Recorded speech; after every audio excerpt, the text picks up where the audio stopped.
నైరుతి రుతుపవనాల ప్రభావంతో రానున్న 4 రోజుల్లో భారీ వర్షాలు కురిసే అవకాశం ఉందని వాతావరణ శాఖ తెలిపింది. మరో 24 గంటల్లో పశ్చిమ మధ్య బంగాళాఖాతంలో అల్పపీడనం ఏర్పడి ఉత్తర దక్షిణ కోస్తాల్లో తేలికపాటి ఈదురుగాలులతో కూడిన వర్షాలు కురిసే అవకాశం ఉన్నట్లు వెల్లడించింది.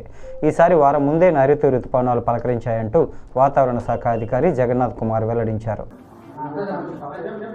కేరళ తీరం వరకు ఆగమనం చెందిన నైరుతి రుతుపవనాలు ఈరోజు ఇంకొన్ని ప్రాంతాలకు విస్తరించి ముఖ్యంగా మధ్య అరేబియా సముద్రం, తరువాత మహారాష్ట్రలోని కొన్ని భాగాలు, కర్ణాటకలోని కొన్ని భాగాలు, తమిళనాడులో మిగతా భాగాలు, తరువాత తెలంగాణలో కొన్ని భాగాలు, ఆంధ్రప్రదేశ్లో కొన్ని భాగాలు, మధ్య పశ్చిమ బంగాళాఖాతంలో మరికొన్ని భాగాలు, ఉత్తర బంగాళాఖాతం మరియు ఈశాన్య రాష్ట్రాల వరకు విస్తరించింది.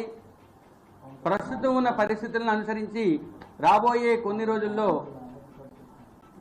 ఈ నైరుతి రుతుపవనాల పురోగమనం మరింత ముందుకు సాగే అవకాశం ఉంది. ఈరోజు నార్దర్న్ లిమిట్ ఆఫ్ మాన్సూన్ అంటే రుతుపవనాల యొక్క ఉత్తర సరిహద్దు ముఖ్యంగా ముంబై, పూణే, షోలాపూర్, గుల్బర్గా లేదా కాలాబుర్గి, మహబూబ్ నగర్, కావలి మీదుగా అగర్తల, గోల్పారా వరకు చేరుకుంది.